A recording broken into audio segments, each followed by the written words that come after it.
Hello everyone, once again welcome back to our online platform BS की online classes में एक बार फिर से आप सभी का स्वागत है। पिछले लेक्चर में हमने बात की थी कोशिश रेशियो टेस्ट के बारे में, क्लियर, जहां हमने सीखा था अगर कोशिश सीक्वेंस दे रखी थी आपके पास में, यदि limit n tends to infinity u n power 1 upon n that is equal to l, और l के तीन केस हमने लिए थे, यदि l greater than equal to 1, less than, यदि l greater than 1 and less than 1 and l is equal to 1, तो उस केस में हमारे पास सीक्वेंस जो कन्वर्जेंट, डाइवर्जेंट या फिर इक्वालिटी के केस में कन्वर्जेंट और डाइवर्जेंट दोनों हुआ करती थी, क्लियर। वह हमने कैसे कन्वर्जेंट होती है, कैसे डाइवर्जेंट होती है, तो वो सारा केस अपन पढ़ चुके थे। तो कोशी रेशियो टेस्ट हमने पढ़ लिया था, उस पर बेस्ड हमने कुछ न्यूमेरिकल क्वेश्चन भी हमने सॉल्व कर लिए थे। हमारा जो नेक्स्ट टॉपिक है वो है डी एलम्बर्ट्स रेशियो टेस्ट। तो आज देखिए बात करते हैं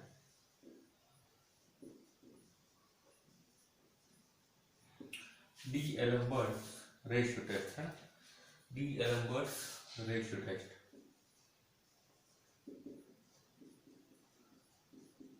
डी एलम्बर्ट का अनुपात परीक्षण यानी कि रेशियो टेस्ट, इसका स्टेटमेंट हम लिख देते हैं। स्टेटमेंट है हमारे पास इसका कि यदि धनात्मक पदों की श्रेणी सिग्मा यू एन इस प्रकार है कि यदि धनात्मक पदों की श्रेणी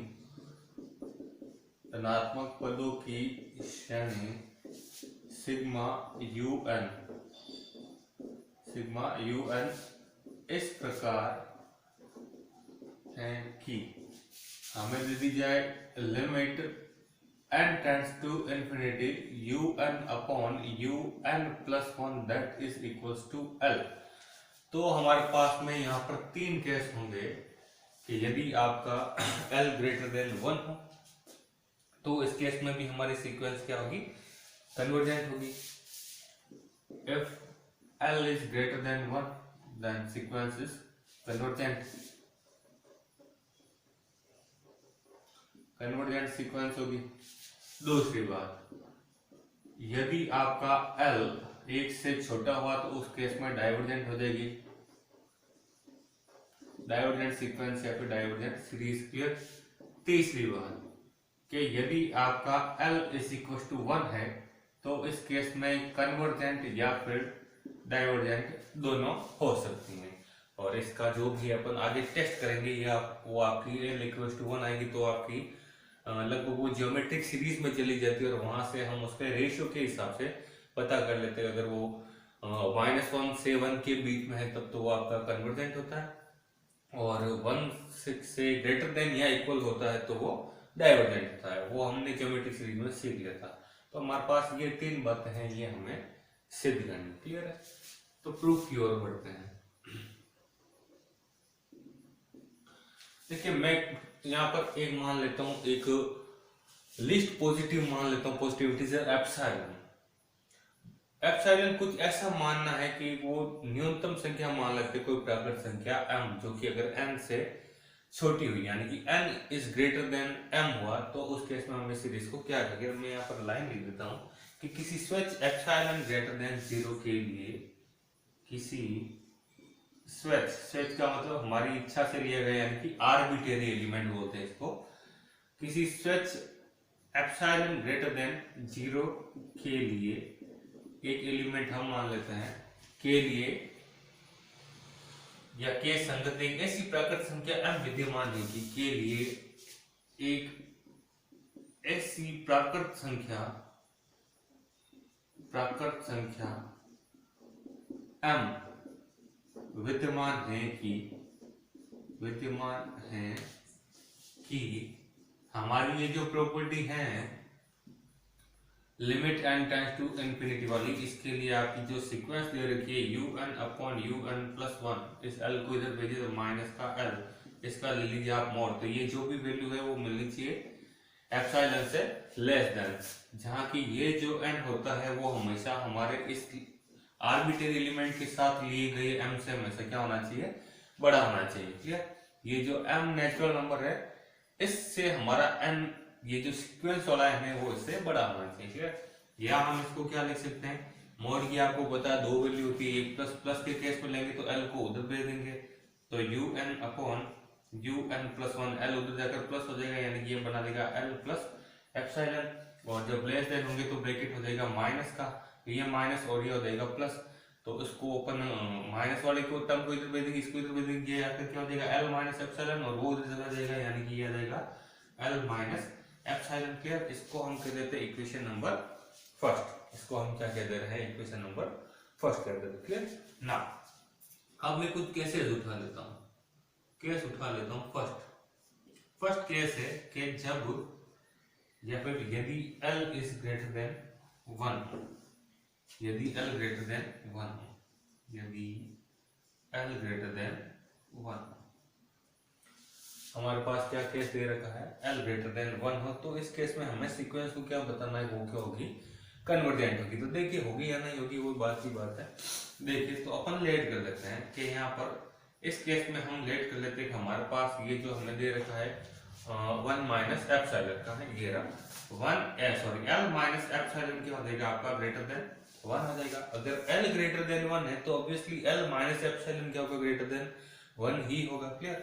तो देखिए यहाँ हम क्या कर लेते हैं, एप्सिलॉन क्या है, लीस्ट वैल्यू, ऐसा माइनर वैल्यू है जो कि m से भी छोटा है, और इनका कुछ डिफरेंस ऐसा, देखिए ये एक्चुअली ये L क्या है, फाइनाइट वैल्यू जो कि सीक्वेंस के बराबर है, फिर भी इनका डिफरेंस क्या आ रहा है, एप्सिलॉन से भी छोटा आ रहा है, मतलब ये बहुत ही लीस्ट वैल्यू, बहुत ही छोटी वैल्यू। क्लियर?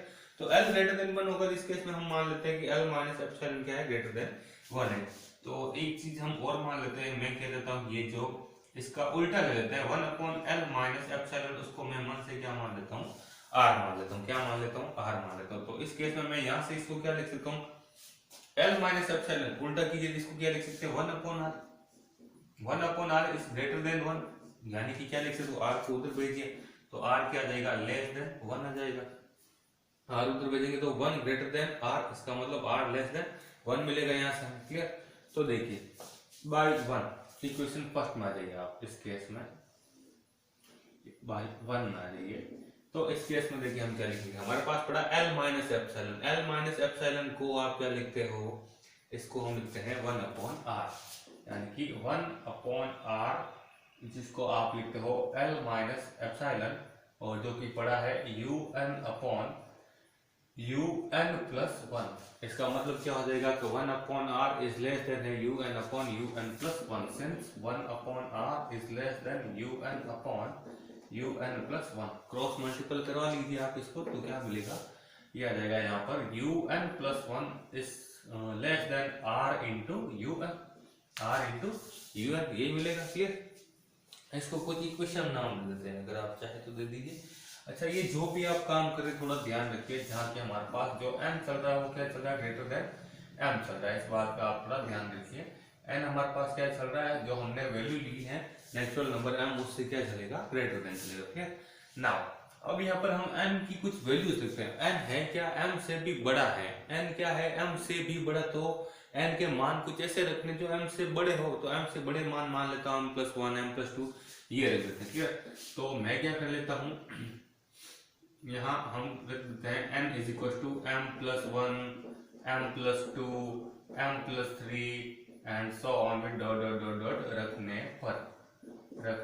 पर तो देखिए क्या मिलेगा। पहले तो हम रख रहे हैं u n की जगह m+1, तो n की जगह m+1 तो क्या मिलेगा, m+2 is less then R into u, और n की जगह हम रखते हैं m+1। सही है? क्लियर? इसी प्रकार नेक्स्ट लाइन में हम रख रहे हैं n की जगह m+2, तो m+2 + 1 that means m+3 is less then R into UN, और n की जगह क्या रखा आपने, m+2, यानी कि आ जाएगा m+2। ना हमारे पास m+2 का वैल्यू कितना पड़ा है, लेस देन है R इंटू m+1, तो ये हो जाएगा लेस देन, एक तो R ये वाला पड़ा है। क्लियर? और m+2 क्या है, less than R into m+1, तो ये R इंटू ये R क्या हो जाएगा, R² इंटू m+1 मिल जाएगा। क्लियर?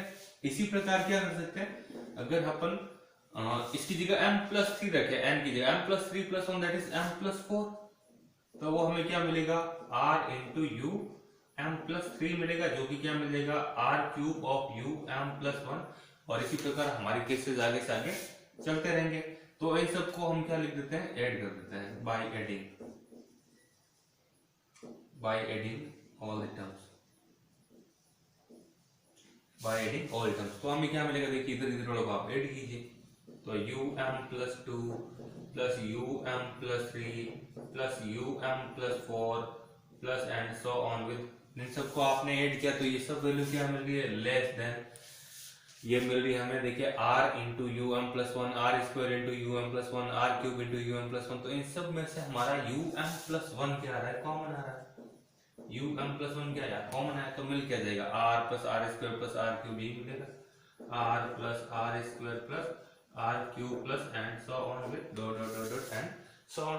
अच्छा, इसको हम क्या लिख देंगे, इसको हम लिख देंगे sigma of n is equal to m+1 to कहां तक लिख सकते हैं हम, इसको इंफिनिटी तक लिख सकते हैं, clear, n is equal to m+1 to infinity, n is equal to अपने सबसे इनिशियल टर्म क्या रखा था, m+1 टू कहां तक रख सकते हैं, इंफिनिटी तक रख सकते हैं, ऑफ un, n की जगह पे रखेंगे m+1 तो वैल्यू वहीं से सो रही है, तो क्या आ जाएगा देखिए, इस लेस देन मिल रहा है हमें um+1 into r plus r² plus r³ plus and so on, यही वैल्यू मिलेगी। तो देखिए क्या मिलेगा, इसको अपन क्या करते हैं, कुछ यहाँ पर देखिए हमारे पास है कि दी गई श्रेणी सिग्मा un का प्रत्येक पद, इस un का प्रत्येक पद जो है जिसमें क्या है, प्रथम m पदों को छोड़कर, अगर प्रथम m पदों को अगर हम छोड़ दे तो उसके बाद की वैल्यूज m+1 m+2 जो भी, वो क्या है, परिमित है, एक अभिसारी गुणोत्तर श्रेणी है। अगर हम इनकी फर्स्ट m वैल्यू को छोड़ दे तो उसके बाद की जो भी वैल्यू आ रही है m+1 m+2, तो वो क्या आ रही है, गुणोत्तर श्रेणी मिल रही है हमें, r⁴1 r⁴2 r⁴3 and so on. तो ये है कि आपकी एक ज्योमेट्रिक प्रोग्रेशन है, ज्योमेट्रिक प्रोग्रेशन है तो यहाँ से हम बता सकते हैं ये सीरीज कौन सी, क्योंकि हमने ज्योमेट्रिक प्रोग्रेशन पढ़ रखी है, क्लियर। तो देखिए अभी बताते हैं, तो इसको इरेज कर देते हैं,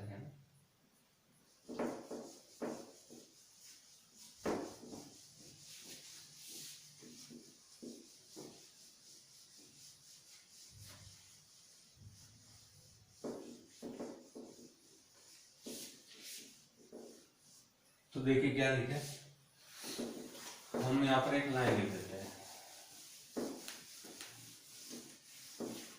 लाइन ये लिख देते हैं कि हम देखते हैं कि सिग्मा un का प्रत्येक पद क्या है, एक अभिसारी गुणोत्तर श्रेणी, क्योंकि सिग्मा un का प्रत्येक पद कौन सा, m+1 m+2, तो आपने m पदों को छोड़ दिया, यानी कि m पदों को छोड़कर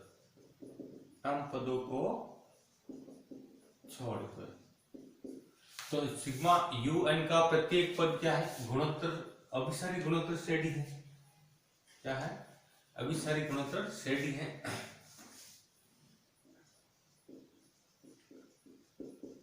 अभिसारी गुणोत्तर श्रेणी है, अभिसारी गुणोत्तर श्रेणी क्यों, क्योंकि हमारे पास यहाँ पर r क्या है, सॉरी यहाँ पर हमारे पास क्या आएगा,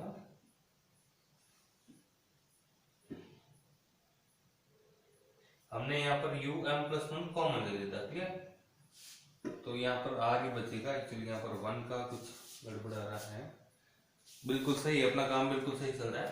तो देखिए ये चल रहा है हमारे पास r क्या चल रहा है, आपका r चल रहा है लेस देन 1 चल रहा है, अभी सारी क्यों है, क्योंकि हमारे पास r यहाँ पर क्या है, लेस देन 1 था, हमने लिया था ना r, यहाँ पर हमने लिखा था लेस देन 1, जो हमने मिटा दिया है, क्योंकि हमने लिया था 1/r, क्योंकि ग्रेटर देन 0 आया था, तो r हमारे पास क्या गया, less than 1, r less than 1। तो ज्योमेट्रिक सीरीज के केस में हम पढ़ चुके हैं कि यदि वैल्यू आपकी r का वैल्यू या फिर x का वैल्यू अगर आपका -1 से +1 के बीच में हो, तो इस केस में सीरीज आपकी कन्वर्जेंट हुआ करती थी, और x अगर आपका ग्रेटर देन और इक्वल टू 1 हो तो उस केस में आपकी सीरीज डाइवर्जेंट हुआ करती थी, क्लियर।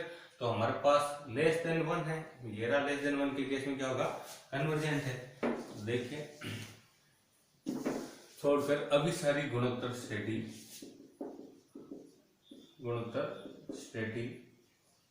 अभिसारी गुणोत्तर श्रेणी के संगत पद से छोटा श्रेणी के संगत पद से छोटा है, क्योंकि आर क्या है, लेस देन 1 है। अतः तुलना परीक्षण से हम क्या कह सकते हैं, कहने का मतलब ये है, आपको इस लाइन से याद रखने की वैसे कोई जरूरत नहीं है। हमने क्या लिया था यहाँ पर, आर लेस देन 1 लिया था, और आपने पहचान ली ये सीरीज क्या है, ये सीरीज आपकी गुणोत्तर श्रेणी है, जो m+1 के बाद की वैल्यूज आ रही है, m+1 m+2 उनके लिए। तो फर्स्ट m वैल्यू को अगर अपन छोड़ दे तो उसके बाद की वैल्यू क्या बन रही है, आपकी ज्योमेट्रिक प्रोग्रेशन बन रही है।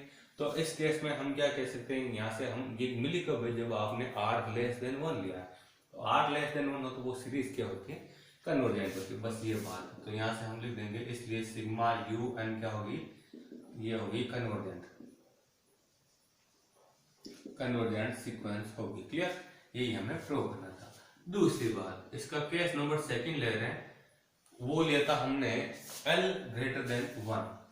अब हम सेकंड केस ले रहे हैं, यदि L लेस देन 1 हो तो इस केस में हमें क्या मिलेगा, इस केस में हमें क्या मिलेगा। तो हम यहाँ पर एक काम कर लेते हैं, वह हमने लिया था L माइनस एप्सिलॉन, जो कि लिया था हमने ग्रेटर देन 1। तो यहाँ पर देखिए, यहाँ ले लेंगे हम, यहाँ हम क्या लेंगे, L प्लस एप्सिलॉन का हम लेंगे, जो कि क्या हो जाएगा, वापस लेस देन 1 हो जाएगा। क्लियर, तो इस केस में L प्लस एप्सिलॉन क्या हो जाएगा हमारे पास, लेस देन 1 हो जाएगा, क्योंकि हमने वहां पर क्या लिया था, L minus epsilon greater than 1। तो इस बार अपन सेकंड केस उठा रहे हैं, तो इसमें L प्लस एप्सिलॉन बचा है, जो कि क्या हो जाएगा आपका लेस देन 1 होगा। क्लियर, अब यहाँ पर अपन एक चीज और लेट कर लेते हैं, जैसे कि हमने वहां पर लेट किया था 1/L माइनस एप्सिलॉन को आपने नाम दिया था R।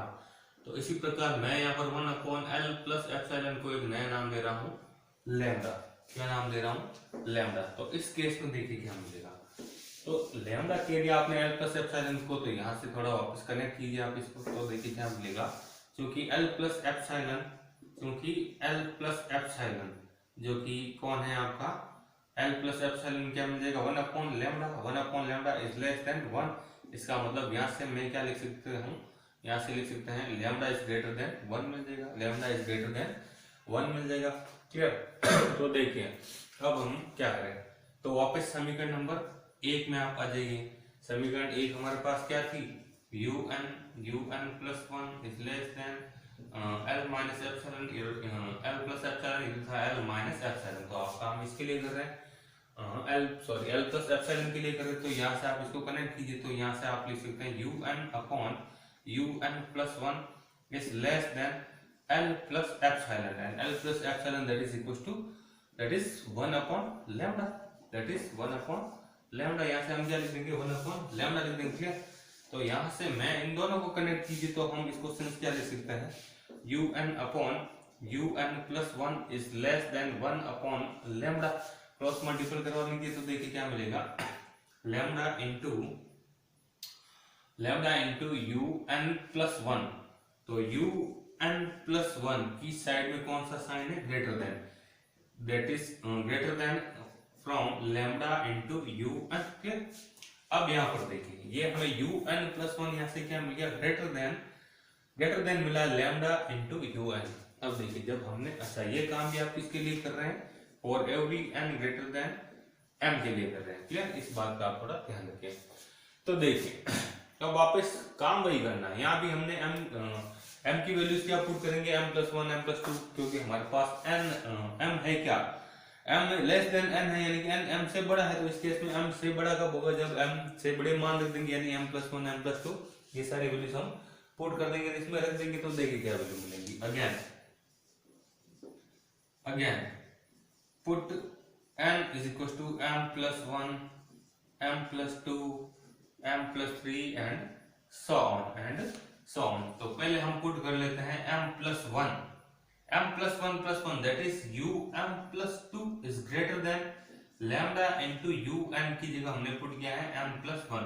नाउ हम पुट कर रहे हैं m+2 plus 1 um+3 is greater than lambda into क्या आ जाएगा, um+2 and which is greater than lambda का, तो लैम्डा, एंड um+2 क्या है, लैम्डा इंटू um+1। तो ग्रेटर देन है लैम्डा इंटू लैम्डा पड़ा, तो lambda square of m plus 1 आ जाएगा। क्लियर? ऐसे कैसे अपन वैल्यू आगे से आगे रखते रहेंगे और उनको भी ऐड कर देंगे। जैसे इधर क्या वो सेम टू सेम काम है।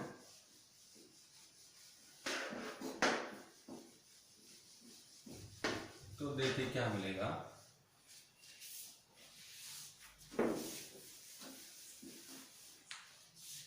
तो देखिए अगेन हम रख देते हैं यू एम प्लस 4, तो हमें क्या मिलेगा? तो हमें मिल जाएगा lambda of u m plus 3 and which is greater than lambda cube of u m plus 1 मिल जाएगा। क्लियर? जिसको हम लिखेंगे greater than lambda square u m plus 2 and और ग्रेटर देन हो जाएगा lambda into lambda square lambda cube for u m plus 1। तो ये सारे टर्म ऐसे चलते रहेंगे और वापस लिख दें by adding all the terms, by adding all the terms,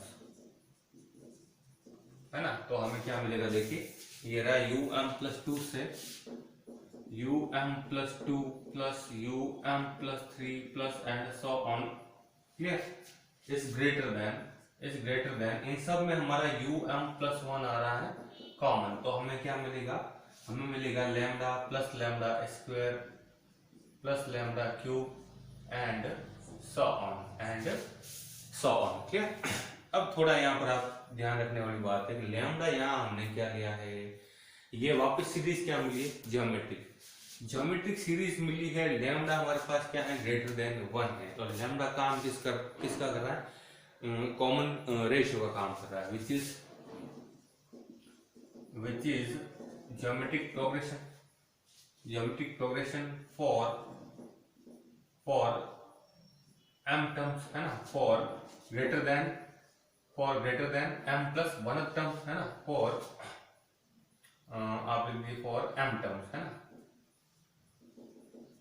या फिर m टर्म्स को लिखिए विच इज आप ऐसे लिख दीजिए which is GP whose common ratio lambda is lambda whose common ratio is lambda and we know that lambda is what? Lambda is greater than 1। तो देखिए कॉमन रेशियो अगर geometric progression में greater than 1 हो तो उस case में हमारी series हुआ करती है डाइवर्जेंट। इसका मतलब हम यहाँ से सिग्मा यू एन को क्या लिख देंगे? Divergent sequence. क्लियर? तो ये इसका केस नंबर सेकंड हो जाएगा। अब देखिए अब बात करते हैं केस नंबर 3 की।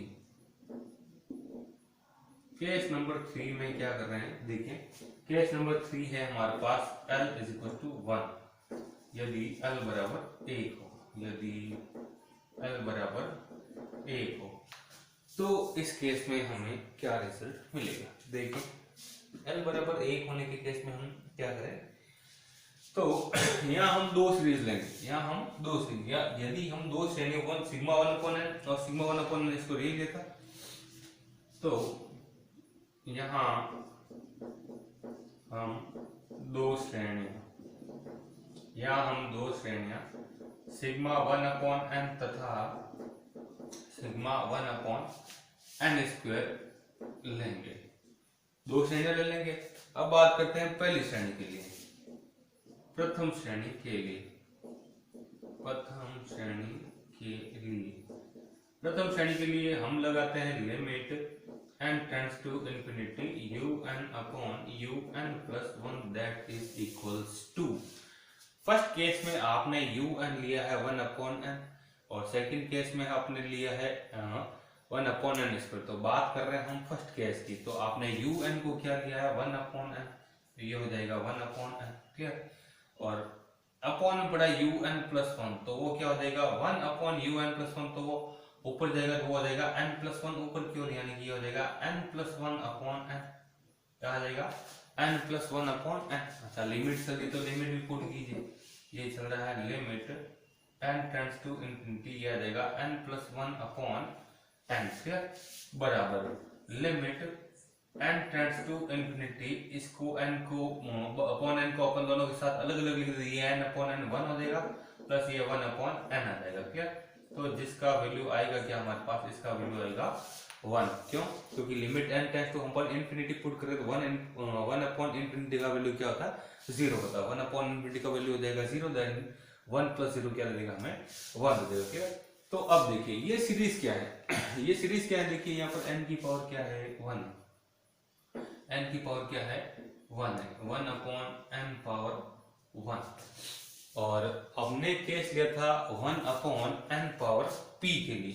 1 अपॉन n पावर p के लिए जब अपन केस लेते थे तो उस केस में हमारे पास जो सीक्वेंस हुआ करती थी वो हुआ करती थी डाइवर्जेंट, जब आपका n बराबर 1 हो, और अगर ग्रेटर देन 1 हो तो उस केस में हमारे पास सीक्वेंस हुआ करती थी डाइवर्जेंट।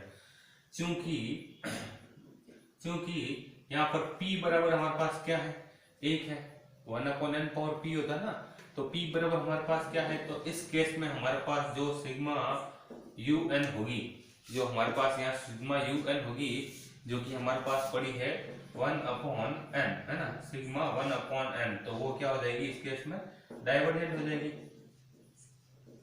क्या हो जाएगी, डाइवर्जेंट हो जाएगी। क्या? अब देखिए दूसरे केस की बात करते हैं, इसी में द्वितीय श्रेणी के लिए। क्लियर? द्वितीय श्रेणी के लिए, द्वितीय श्रेणी की अगर बात करें तो उसके लिए हम क्या लिख देंगे, थोड़ा इधर लिख लेता है,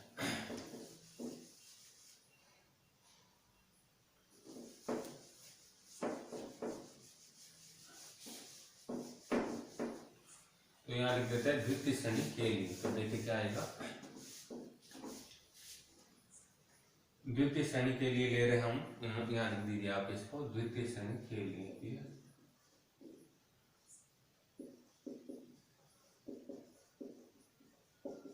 द्वितीय श्रेणी के लिए यहाँ से मिटा देना। तो द्वितीय श्रेणी की बात कर रहे हैं तो हमारे पास जो limit n tends to infinity of sigma of un upon un plus 1 की बात कर रहे हैं, un अपॉन un प्लस 1 है, तो वो आ जाएगा limit n tends to infinity un, and un हमारे पास द्वितीय श्रेणी के लिए क्या है, 1 अपॉन n स्क्वायर, तो ये आ जाएगा 1 upon n square. Clear? Upon un plus 1, that means 1 upon n plus 1 का होल स्क्वायर, तो वो चला जाएगा ऊपर की ओर। क्लियर? तो ये आ जाएगा हमारे पास n प्लस 1 का whole square divided by n square, that means n plus 1 का whole square divided by n square. तो इसका कुछ सेपरेशन लगा लीजिए, limit n tends to infinity, अपन इसको लिख देते हैं n plus 1 divided by n का होल स्क्वायर, और इसको हम लिख सकते हैं limit n tends to infinity 1 plus 1 upon n का होल स्क्वायर। क्लियर? तो यहाँ पर आप जब लिमिट पुट करेंगे तो हमारे पास 1 upon n that is 0, that is 1 plus 0 का होल स्क्वायर करेंगे तो भी हमारे पास रिजल्ट आएगा 1 ही आएगा। तो इस केस में अब देखिए, चूंकि हमने जो p लिया है वो हमारे पास क्या है, 2 है, क्योंकि हमने लिया यहाँ पर 1 अपॉन n स्क्वायर। जो सेकंड सीरीज है वो क्या है, सेकंड सीरीज है क्या, 1 अपॉन n स्क्वायर है, क्या है, 1 upon n square, that means 1 upon n power p, p क्या है, 2 है, विच इज ग्रेटर देन 1 है। इसका मतलब जो सिग्मा un आप ले रहे हैं जो कि 1 अपॉन n स्क्वायर है, वो क्या हो जाएगी, कन्वर्जेंट हो जाएगी, वो क्या हो जाएगी, कन्वर्जेंट हो जाएगी। तो ये थे इसके 3 टेस्ट डी एलम्बर्ट्स के, जिसमें हमने limit n tends to infinity of un upon un plus 1 that is equal to l की बात की है, जिसमें आपको 3 केस मिले। यदि आपका l ग्रेटर देन 1 हो तो उस केस में आपकी सीक्वेंस कन्वर्जेंट होती है। दूसरा केस हमने लिया यदि l लेस देन 1 हो तो उस केस में आपकी सीक्वेंस डाइवर्जेंट होती है। और तीसरा केस आपने लिया यदि l इज इक्वल टू 1 हो तो इस केस में अपन 2 सीरीज लेट करते हैं, 1 upon n and 1 upon n square. तो जब आपने 1 अपॉन n लिया है तो उस केस में हमें वापस डाइवर्जेंट मिला है, जब आपने 1 अपॉन n स्क्वायर लिया था उस केस में हमें वापस क्या मिला है, कन्वर्जेंट मिला है। तो आई होप आपको ये डी एलम्बर्ट्स रेशियो टेस्ट पूरा समझ में आया होगा। तो नेक्स्ट लेक्चर में हम इन पर बेस्ड कुछ न्यूमेरिकल क्वेश्चन की बात करेंगे। तब तक थैंक यू।